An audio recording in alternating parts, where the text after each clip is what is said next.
right, let's look at another example of Euler's method. So I have dy dx is equal to x plus y, and I have initial condition that y of 0 is equal to 1.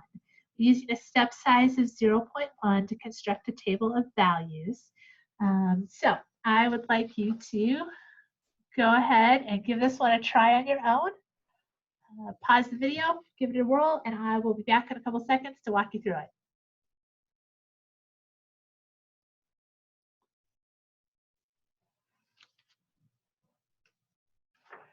All right, so let's take a look at this one.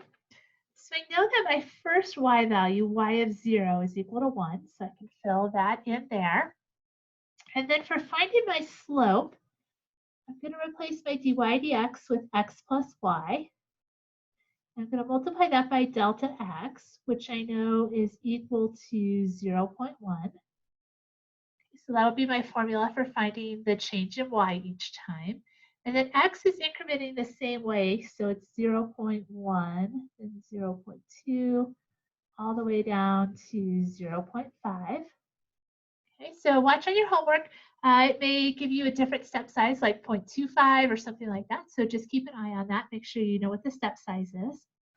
All right, so this first one, our formula is x plus y, so 0 plus 1 times 0.1.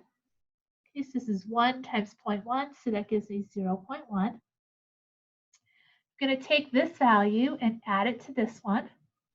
So that gives me my new y value of 1.1. So the first point that I would plot in terms of looking at a solution here would be 0.1, 1.1. All right, to get the y value for my second point, I'm going to go 0.1 plus 1.1 times 0.1. So I have 1.2 times 0.1.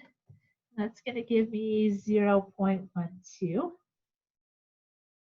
And I can add that to my y value for P1. That'll give me my P2 y value. So that'll be 1.22.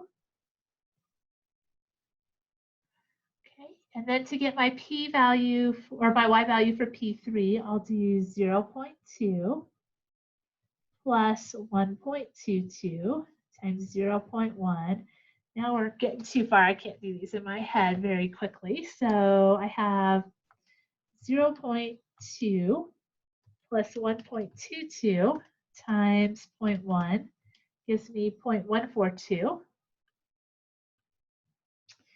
And I will add that to the 1.22 I already had there. It tells me my next value, y value, is 1.362. Now I'm going to find the slope, kind of the pseudo-tangent line at this point here. Same process. So I have 0.3 as my x plus my y, which is 1.362 times 0.1. And that'll give us 0.1662. And I need to add that to my previous y. So plus 1.362 gives me 1.5282. Okay, and then my last point here. So x plus y, so 0.4 plus 1.5282 times 0.1 plus 0.4 times 0.1 gives me 0.19282, and I will add that to my previous point, or at least the y value for my previous point. That gives me 1.72102. Okay, so we can plot all of these points and connect them up, and that's going to give us an approximate solution, okay, for our differential equation here.